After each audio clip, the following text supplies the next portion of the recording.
نماز کے بغیر جو اپنی زندگی گزارتے ہیں ان کی زندگی میں سوائے ٹینشن اور دکھ کے اور ہو کیا سکتا ہے؟ خشوع کے ساتھ نماز کرنا سیکھو. نماز پڑھنے کے بعد آپ ہلکے پھلکے پاؤ گے اپنے آپ. رقت کے ساتھ اللہ کے حضور گڑ گڑاتے ہوئے سجدے کرو, اس کا اپنا سرور پاؤ گے. اللہ اکبر. لیکن ایک بندہ کہے کہ جناب میں نماز پڑھتا ہوں لیکن ایسی کیفیت تو پیدا نہیں ہوتی, تو شیطان اس کو کہتا ہے کیا فائدہ ایسی نماز پڑھنے کا. لوگ بھی کہتے ہیں فلاں بندے سے یہ جرم بھی سرزد ہوتا ہے, نماز بھی پڑھتا ہے, اس کی نماز کو مورد الزام بناتے ہیں. تو بندہ بھی کہتا ہے چھوڑے, نماز نے مجھے کیا فائدہ دیا. لیکن کہا نہیں, نماز نہیں چھوڑنی. پہلے فرمایا نماز میں خشوع کرتے ہیں, یہاں فرمایا نماز کی محافظت کرتے ہیں. اگر کسی وجہ سے خشوع پیدا نہیں ہوتا چھوڑتے پھر بھی نہیں ہے. یہ اللہ کا فریضہ ہے. محدث کچھوچوی علیہ رحمہ سے ان کے ایک مرید نے کہا حضرت نماز پڑھتا ہوں لطف نہیں آتا, مزہ نہیں آتا. تو آپ نے حیرت سے کہا کہ اس کے باوجود پڑھتے تو ہو؟ کہا جی وہ تو اللہ کا حکم ہے, وہ تو پڑھتا ہوں. تو محدث کچھوچوی علیہ رحمہ جھومنے لگے, کہا واہ واہ, تم لطف کے بندے نہیں اللہ کے بندے ہو. تمہیں سرور نہیں آتا پھر بھی پڑھتے ہو, اس کا مطلب ہے تم سرور کے لیے, مزے کے لیے, لطف کے لیے نہیں پڑھتے, تم تو اللہ کے لیے پڑھتے ہو. اللہ اکبر. تو بندہ سرور نہیں بھی آ رہا پھر بھی اپنے آپ کو کھینچ کے لا رہا ہے مسجد کے اندر. خیال تنگ کر رہے ہیں پھر بھی مصلی پہ اپنے آپ کو کھڑا کر رہا ہے. سوچیں اس کو آوارہ پتے کی طرح کبھی ادھر پھینکتی ہیں کبھی ادھر پھینکتی ہیں, لیکن پھر بھی وہ کھڑا ہوا ہے کہ میں نماز پوری کر کے جانی ہے. بار بار کبھی بھولتا ہے لیکن پھر دوبارہ نیت مان کے کھڑا ہو جاتا ہے, نہیں میں پوری کر کے جانی ہے. یہ کیوں کرتا ہے؟ میرے اللہ کا حکم ہے. تو خشوع کی وہ کیفیت نہ بھی ہو تو کہا محافظت پھر بھی کرتے ہیں. یہ خوش نصیب لوگ ہیں. اولئک هم الوارثون, یہ لوگ وارث ہیں. یہ لوگ جن میں یہ خوبی ہیں یہ وارث ہیں. کس چیز کے وارث ہیں؟ مال کے, دولت کے, کوٹھیوں کے, کاروں کے, محلات کے. کہا الذین یرثون الفردوس, یہ جنت الفردوس کے وارث. ہم فیہا خالدون, اس جنت سے وہ کبھی الگ بھی اس میں ہمیشہ رہیں گے. چونکہ موت کو بھی موت آ چکی, اب موت بھی نہیں, اب ہمیشہ رہیں گے. اللہ تعالیٰ فرمائے گا ارضیتم, جنتیوں کیا راضی ہو؟ اہل جنت کیا تم راضی ہو؟ تو وہ کہیں گے ہمیں کیا ہوا کہ ہم راضی نہ ہوں, ہمیں تو وہ ملا جس کا ہمیں تصور بھی نہیں تھا. ہمیں جنت مل گئی, محلات و قصور مل گئے. جو سب سے آخر میں جنت میں جائے گا, سب سے آخر میں, جس کو ہماری پنجابی میں پھاڑا کہتے ہیں, سب سے آخر میں, اس کو جنت میں کتنی جگہ ملے گی؟ جو بندہ سب سے آخر میں آتا اس کو دھوپ میں جگہ ملتی ہے, جو اس سے تھوڑا سا پہلے آگا اس کو برآمدے میں ملی, جو اس سے پہلے آیا اس کو اندر جگہ ملی. ایسے ہی ہوتا ہے. تو جو سب سے آخر میں جائے گا جنت میں تو وہ سب سے بڑا گنہگار ہوگا, اور جہنم کے رگڑے سہ سہ کے وہ جہنم سے نکلے گا سب سے آخر. بخاری شریف میں تذکرہ موجود ہے. اللہ کے حضور حاضر ہوگا اور اللہ اس بندے کو کہے گا بتا کیا چاہیے. وہ کہے گا مالک مجھے یہ چاہیے. اللہ فرمائے گا لکا ما تمنیت, جو تو نے آرزو کی جا سب کچھ میں نے تیری جھولی میں ڈال دیا. اب جنت میں چلا جائے. اب اس کو تو یہ ہوگا سایہ دیوار میں جگہ مل جائے تو غنیمت ہے. جنت کے کسی درخت کے نیچے جھونپڑا لگا لو تو کافی ہے. چلو کوئی 2 مرلے کا 3 مرلے کا کٹھیا بھی مل جائے تو کافی ہے. اس کے لیے تو اتنا ہی کافی کہ جہنم سے نکل گیا. لیکن اس کو کہا جائے گا جا جنت میں چلا جا, اور تیرے لیے جنت میں دنیا سے 10 گنا جگہ ہے. دنیا سے, بخاری کی روایت, 10 گنا جگہ. یہ 7 بر اعظم پہ پھیلا ہوا جہاں, اور اس کو 10 سے ضرب دے, اتنی جگہ اس کی ہے جو سب سے آخر میں جائے گا. جب اللہ یہ فرمائے گا تو وہ کہے گا اتسخر وانت الملک, میرے رب تو مجھے رب ہو کے مذاق کر رہا ہے, مالک ہو کے مجھ سے مذاق کر رہا ہے, بادشاہ ہو کے مجھ سے مذاق کر رہا ہے. اس کو لگے گا ہی نہیں کہ مجھ کو, میں ساری زندگی پاپ کرنے والا لیکن ایمان کا چراغاں تو اندر تھا. اللہ اکبر. آج نکلے گا تو جنت میں سب سے آخر جانے والے شخص کو کتنی جگہ ملے گی؟ دنیا سے 10 گنا جگہ دنیا سے سب سے آخری شخص کو, پھاٹے شخص کو ملے گی.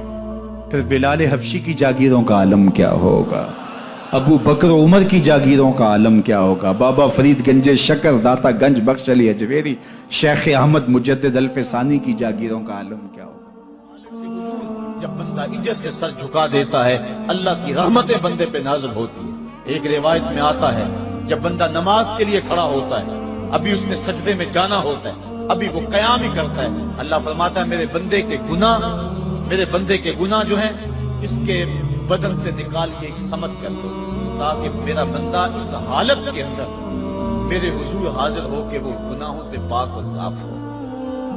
حضرت نبی رحمت صلی اللہ علیہ وآلہ وسلم فرماتے ہیں کہ پھر اس کے سارے گناہ اس کے بدن سے اتار کے ایک سمت رکھ دی جاتی اور بندہ مصلی پہ سبحان ربی العالی کے نغمے الاپتا ہے، رکوع کرتا ہے، سجدے کرتا ہے۔ جب سلام پھیر کے نماز ختم کر کے دعا کر کے جانے لگتا ہے تو فرشتے عرض کرتے ہیں مالک یہ جو گناہ اتار کے ایک سائڈ پہ رکھے تھے یہ دوبارہ اس کو دے دیں؟ اللہ فرماتا ہے جس کی جھولی سے گناہ نکال لیے تھے دوبارہ اس کی جھولی میں نہیں ڈالیں۔ اللہ اکبر۔ اور ایک روایت کے لفظ ہیں کہ جب بندہ نماز کے لیے کھڑا ہوتا ہے اس کے کندھوں کے اوپر سارے گناہ آ جاتے ہیں اور اس کے سر کے اوپر گناہ آ جاتے ہیں۔ جب رکوع میں جاتا ہے تو کندھوں والے گناہ گر جاتے ہیں اور جب بندہ سجدے میں سر رکھتا ہے تو اللہ تعالیٰ اس کے سارے گناہوں کو ختم کر دیتا ہے اور وہ بالکل پاک ہو جاتا ہے۔ حضرت سلیمان فارسی ایک دن ایک درخت کے نیچے کھڑے تھے، آپ نے درخت کی شاخ کو پکڑ کے جنبش دی، حرکت دی، موسم خزاں تھا، درخت کی شاخ کے سارے زرد پتے گر گئے۔ ایک صحابی پاس کھڑے تھے، انہیں پوچھنے لگے عثمان تو نے مجھے پوچھا نہیں کہ میں نے درخت کی شاخ کو یوں ہلایا کیوں ہے؟ انہوں نے کہا اچھا پھر آپ بتا دیں کہ آپ نے درخت کی شاخ کو یوں کیوں ہلایا ہے؟ کہا سنو پھر ایک دن میں اور چند صحابہ حضور کے ساتھ جا رہے تھے، رستے میں ایک درخت آیا، اس کے نیچے حضور کھڑے ہوئے، حضور نے اس طرح درخت کی شاخ کو پکڑ کے ہلایا، یوں پتے جھڑ گئے، ہم اس منظر کو دیکھتے رہے۔ حضور علیہ السلام نے فرمایا سلمان فارسی تو نے مجھے پوچھا نہیں کہ میں نے اس درخت کی شاخ کو یوں کیوں ہلایا ہے؟ تو میں نے عرض کی حضور آپ بتا دیں کہ آپ نے کیوں ہلایا ہے؟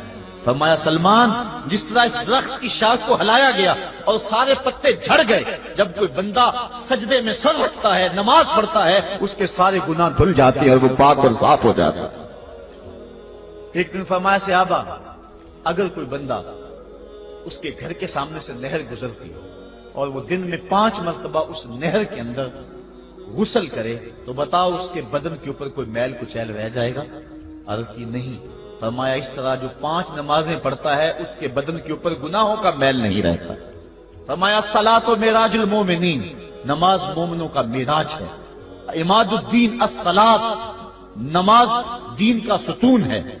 حبب الی من دنیاکم ثلاث، الطیب والنساء وجعلت قرۃ عینی فی الصلاۃ، مجھے تمہاری دنیا سے صرف 3 چیزیں پسند ہیں، خوشبو، منکوحہ بیویاں اور میری آنکھوں کی ٹھنڈک نماز میں رکھی ہے۔ اور حضور نے یہ بھی ارشاد فرمایا من ترک الصلاۃ متعمدا فقد کفر، جس نے جان بوجھ کے نماز چھوڑی گویا اس نے کفر ہی تو کیا، یعنی کافروں والا کام کیا۔ حضرت امام فخر الدین رازی نے تفسیر کبیر میں لکھا حافظوا علی الصلوات والصلاۃ الوسطی، اس آیت کریمہ کے تحت ایک عورت مدینے کی گلیوں میں چیخ رہی ہے اور کہنے لگی مجھے حضور کے در کا پتہ بتاؤ۔ حضور کی چوکھٹ کا پتہ بتلایا گیا، وہ حاضر ہوئی۔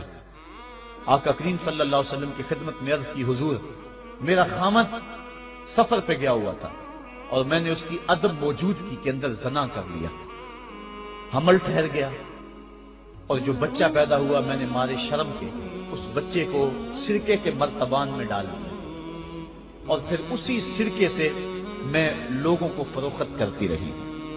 اب جب کہ میرا ضمیر جاگا ہے میں آپ کی خدمت میں حاضر ہوئی، مجھے بتایا جائے کہ میرے گناہ کا بھی کوئی کفارہ ہے۔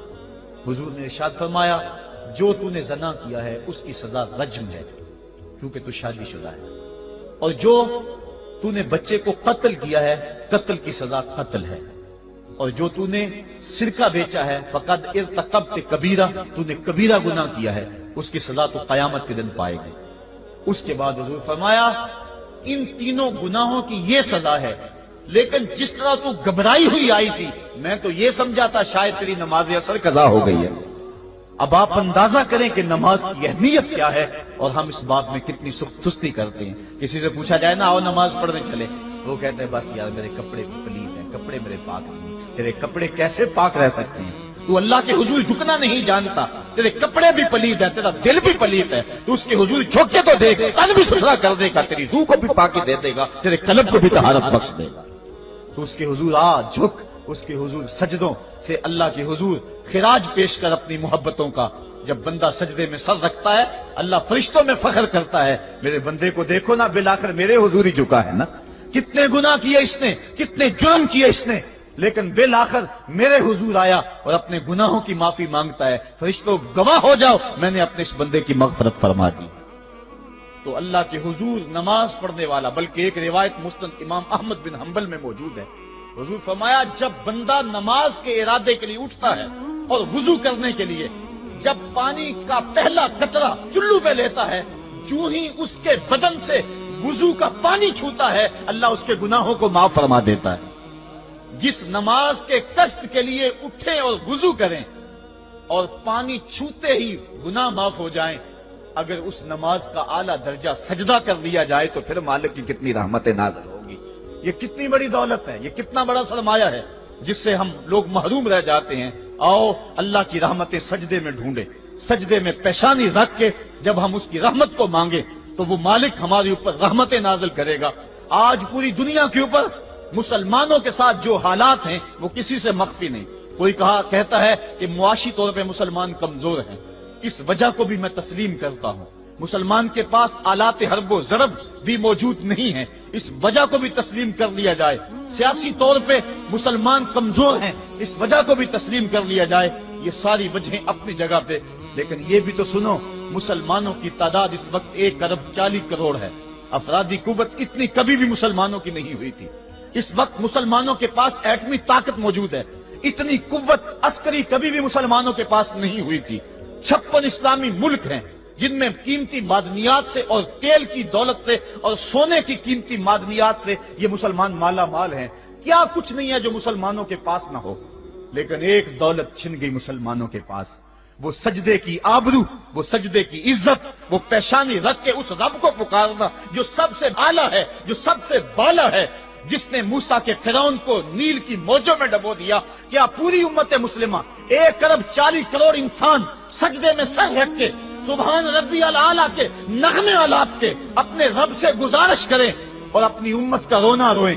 کشمیر میں لٹتی ہوئی جوانیاں اور پل قدس کے اندر بہتا ہوا خون، شبرغان سے لے کر کابل و قندھار تک اور موصل سے لے کر تقریب تک مسلمان کے اوپر جو ظلم و تشدد ہو رہے ہیں، اپنے رب کے حضور اس کا دکھڑا سنائیں اور اپنے مالک کو کہیں میرے مالک ہم لٹ گئے، ہم کٹ گئے، ہم پٹ گئے، اسلحے بھی موجود، افرادی قوت بھی موجود، سیاسی طاقتیں بھی موجود، لیکن اس کے باوجود مسلمان دبتا چلا جا رہا ہے۔ اسی کشتی کو ہے خوف تلاطم صدحیف منہ موڑ دیے تھے جس نے بڑھتے ہوئے طوفانوں کے، جو 300 ہو کر جرأت اور وہ طاقت اور وہ عظیمت کی داستانیں رقم کرتے ہیں کہ مالک تو بھی اس دن کو یوم فرقان کہہ کے پکارتا ہے۔ آج وہ امت بیچ منجدار کے اس امت کی کشتی ہچکولے کھا رہی ہے۔ ہماری فریاد، ہمارا استغاثہ تیرے سے ہے، میرے مالک ہمارا کھویا ہوا وقار بحال کر دے اور اس امت کو اس مرتبہ کمال تک پہنچا دے جس مرتبہ کمال تک یہ امت پہلے پہنچی تھی، اور ان کا کھویا ہوا وقار بحال کر دیا جائے۔ آج بھی ہم اگر سجدوں سے اپنے رب کو منا لیں اور وہ روٹھا ہوا رب آج بھی ہماری مدد کے لیے آ جائے تو پھر کوئی قوت، کوئی طاقت ہمیں نہیں لتاڑ سکتی۔ آئیے ہم سجدے سے اپنے مالک، اپنے خالق اور اپنے رازق کے حضور اپنی محبتوں اور اپنی الفت